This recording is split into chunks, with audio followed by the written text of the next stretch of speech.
మా పద్మారావు సాబ్ ఉంటాడు, మా చిచ్చా ఎవరు సికింద్రాబాద్ ఎమ్మెల్యే సాబ్.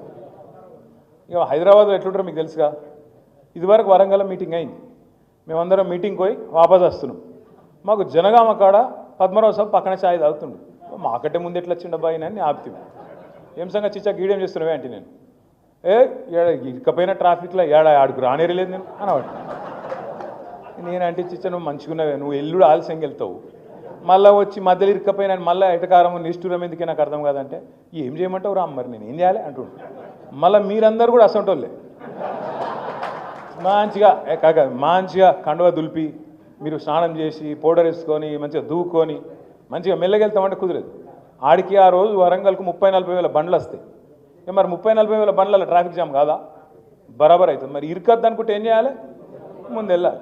ఇక ముందు ఎప్పుడు ఏంది మీరు మాట్లాడుకోరు. ఎందుకంటే డిస్టెన్స్ బట్టి తోవ బట్టి ఆడికి పోయే రోడ్డు బట్టి ఇప్పుడు రోడ్డు మీద గింతంత పాటోళ్ళు ఉంటేనే ఆగమాగం అవుతుంది ట్రాఫిక్. మనకు హైదరాబాద్లో అందరికీ ఎరికే మనకు.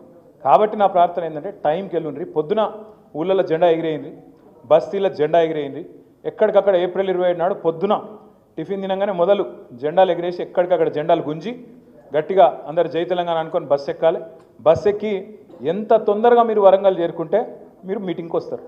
ఆడ 1200 ఎకరాలు 1250 ఎకరాలు మొత్తం సభా ప్రాంగణం. అందులో 250 ఎకర్ మనకు మీటింగ్కు, మిగతాదంతా పార్కింగ్. మీరు దూరం కూడా ఉండేది లేదు, పక్కకే ఉంటుంది, పక్కకే దిగుడు. ఎక్కువ నడిస్తే 200 మీటర్లు నడిచేది ఉంటుంది తప్ప ఏం కాదు. 200 మీటర్లు నడుచుడు ఏం కాదు, ఆరోగ్యానికి కూడా మంచిదే. తప్పకుండా మీరందరూ మరి చేరుకొని పార్కింగ్ స్పాట్ కూడా మీకు ముందే గూగుల్ మ్యాప్లో పంపుతాం. మీరు ఆడికే రావాలి, ఆడనే దిగాలి, ఆడికే లటే మీటింగ్ చేసుకుంటాం. మీటింగ్లో కూడా లంబాచాడో ఏముండదు. ఇక ధర్మారెడ్డి గారు ఇచ్చినట్టు లంబాచాడో ప్రసంగం కూడా ఎవరు అక్కడ కేవలం కేసీఆర్ గారు మాట్లాడతారు. మాట్లాడినాక మళ్ళీ మనం బస్సు ఎక్కుడే, మళ్ళీ మనం డిన్నర్కు ఇంటికి చేరుకున్నాడే. అందుకే ఎవ్వరు రంది పెట్టుకోకుండా మీరందరూ ప్రశాంతంగా మీరు ఎవరి బస్సు వాళ్ళు ఎక్కి, బస్సు ఎక్కుడంటే మళ్ళీ మీరు ఒక్కలెక్కితే కాదు, బస్సు నిండా చూసుకొని మనోళ్ళందరూ ఇప్పుడే అనుకోండి ఏ బస్సులో ఏ డివిజన్ వాళ్ళు, ఏ బస్సు వాళ్ళు, ఏ కాలనీ వాళ్ళు ఎంతమంది వస్తుండ్రు అనుకోవాలి. వాళ్ళందరితో మాట్లాడుకోవాలి, బస్సుకి 2 ఇన్ఛార్జ్ పెట్టుకొని పర్ఫెక్ట్ కోఆర్డినేషన్ చేసుకోవాలి. మిగతా వాళ్ళకంటే మీకు ఎక్కువ ముఖ్యం. ఈ 2 నియోజకవర్గాల్లో ఖచ్చితంగా ఉప ఎన్నికలు ఈ సంవత్సరంలోనే వస్తాయి. నేను చెప్పేది ఆషామాషిగా చెప్తలేను. మొన్న రేవంత్ రెడ్డి గారు అసెంబ్లీలో అన్నారు ఉప ఎన్నికలు రావు అన్నారు. ఏమన్నాడు జడ్జి గారు తెల్లారి? తాట తీస్తా ఇంకోసారి లైన్ దాటితే అన్నాడు. ఊకుంటుందా మరి సుప్రీంకోర్టు ఇష్టం వచ్చినట్టు మాట్లాడితే?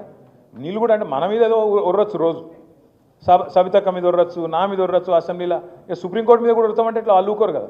అందుకే నేను చెప్పేది రాజేంద్ర నగర్ వాళ్ళు, చేవెళ్ళోళ్ళు మీరు పట్టుబట్టాలి. దయచేసి ఏ ఊరు ఆ ఊరు ప్లాన్ చేసుకోండి, మైక్రో ప్లానింగ్ చేసుకోండి, ఇన్ఛార్జీలు కరెక్ట్గా పెట్టుకోండి. అనంతన్న కూడా బస్సు ఎక్కాలి, నర్సన్న కూడా ఎక్కాలి, కృష్ణన్న కూడా ఎక్కాలి. ఇక వీళ్ళు వాళ్ళు కాదు, అందరూ మొత్తం అందరం బస్సు ఎక్కాల్సిందే, రావాల్సిందే. మీరందరూ కార్లు ఉన్నోళ్ళే. మీ కార్లు ఉంటే వెనకాల మీ నాయకులను కొంతమందిని కూర్చోబెట్టారు, కార్లు తెప్పించుకోండి. కావాలంటే వచ్చేటప్పుడు కార్లు నేను అద్దంటలేదు, కానీ పోయేటప్పుడు అయితే అందరం కలిసికట్టుగా బస్సులనే పోదాం.